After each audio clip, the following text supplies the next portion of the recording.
much more to being a healthy firefighter than being in good physical shape. Your head needs to be in the right place, too.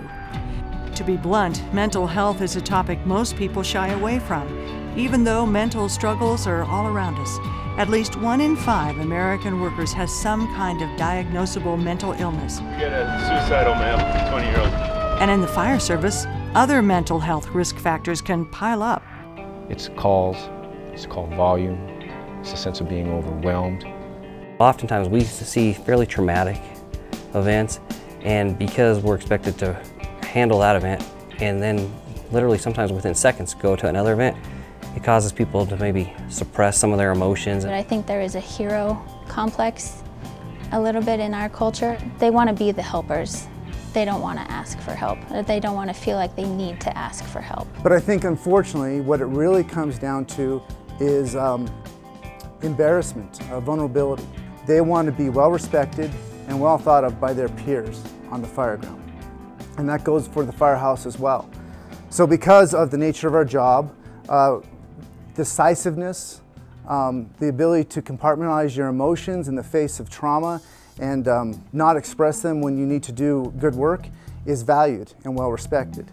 And therefore, people feel that if they show their vulnerability or if they acknowledge that they could use the benefit of some type of support system or mental health professional services, they feel that they may lose that respect and they may become more vulnerable and not be connected with the family that they have. Unfortunately, that reluctance to share personal vulnerability can come at a very high cost. Not acknowledging those feelings, not talking about them, is often masked by withdrawal or by self-medication with booze or pills. It sometimes leads to a serious personal crisis, even suicide. And suicide can have far-reaching ramifications. One of the biggest stressors that a human can face is the loss of a family member or a friend. And in the fire service, we're clearly family members. So when we lose one of our fellow firefighters, the burden of responsibility weighs so heavily upon everybody's psyche. It's not just the family, it's everyone. You can sense the heaviness in the firehouse. You can sense the heaviness in the environment. It kind of hovers over everybody. The crew at Station 19 knows this all too well from the suicide of Captain Steve Magana. Juan Vigil had known him for years.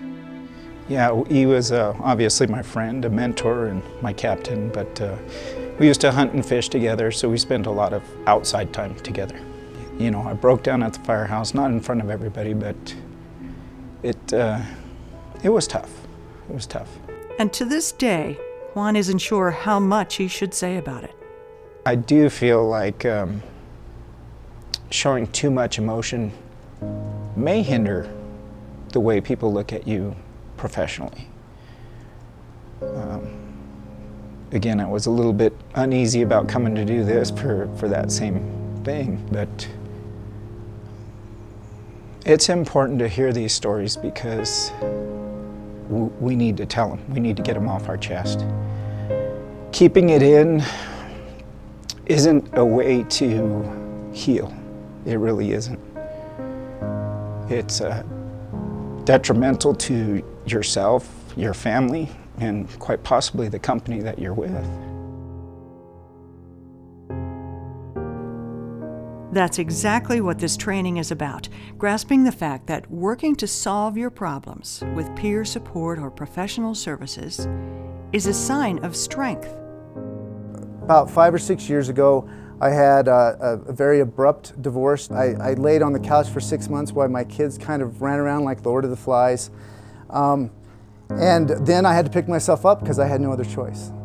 And one of the greatest support systems I had were the guys at the firehouse. But I also realized that there was a value to taking care of myself in the best way I could. A lot of these times, these things we struggle with are on our own in silence. Some of us rely on friends and family. But going to a trained professional, that's what they do. They're a personal trainer for your mind, and it allows you to get on your feet more quickly, have a healthier outlook for yourself, make better decisions for yourself, for your kids, for the people that you love around you, and to perform better at work. Myself personally, I have reached out to members that I see as mentors and People have provided guidance in my life on numerous occasions to express these are the feelings I have. Even sometimes the feeling of overwhelmingness. Hey, this is a problem that just seems overwhelmingly hard to solve, or how do I reach this? And it's been very helpful to reach out and have those peers to provide a little bit of guidance, and not even necessarily the solution to the whole problem, but to sometimes just reframe what I'm dealing with, or even just break it up into smaller pieces and more manageable pieces. So what's the point of all this? We're talking about a change in the fire service culture. We go on fires, we go on incidents. We're trained at reading smoke, we're trained at reading the scene, giving that on-scene size up. We need that same kind of mentality on how we read each other, and how we treat each other, and how we take care of each other. So when somebody comes in who's having an off day, not quite themselves, it should be automatic that we should know what to do. Be proactive in funneling them to those resources which may be able to help them, whether it be the peer support team, the department psychologist, outside resources which are built into our city network. One of the other fears I think people have when it comes to mental health is, what effect will this have on me as far as my job? Will this affect me and my ability to be promoted or even be employed? And what I would tell anybody is, it won't have any effect. Nobody would ever be punished for reaching out for that help, but if we don't, it's almost certain to have an effect, and typically it's a negative effect. When I turn and either self-medicate through substance abuse or even withdraw from everyone, the likelihood of me increasing my problems, never even addressing what the root cause is, and creating new problems is much more exaggerated. I have been in the position to seek help, but there was possibly a cumulative effect of the layer of the department as well as the personal family matters I was going through. And it was a matter of just feeling overwhelmed. I didn't view it as seeking help. I viewed it as almost like a strategy of coming up with different coping mechanisms. And somebody to be kind of on the outside to kind of give me just different strategies maybe I didn't think of. You often wonder about crossing that line. Well, do I share these intimate stories with the people that work for me? But at the same time, they've all come forward and says, we appreciate you sharing your story. It shows a human element to you. And we think about how you handle these situations in your life, and we model, because you do have that influence outside of work as well. Losing my wife was really the straw that broke the camel's back, where I thought I was resilient and I thought I was capable of being able to push forward. I realized through the education and the training and the knowledge that I had gathered through my life that I was not, and that I was a shell of the person that I had been. And I did seek counseling.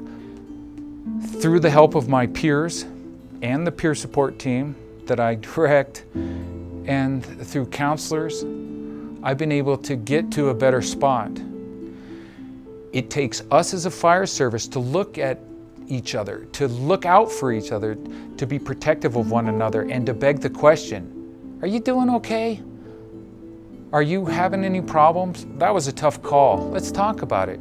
Maybe we should have a diffusing or a debriefing, or we could call in the clinical psychologist or the peer support team, or let's just talk. We're not always looking at just doing suicide prevention. We're looking at doing total mental health and total wellness so that we prevent these problems when they're very small, and we prevent them before they ever even get to the level of somebody contemplating suicide, and that they have those resources, and that we have multiple resources, and we have the appropriate resources for individuals. And so hopefully within a period of time, if you hear, that was really stressful, think I'm gonna go talk to my peer support member that helps here. I'm gonna go see the department psychologist. I'm gonna go do something after this call. Most people just look at it like, oh, okay, that's normal.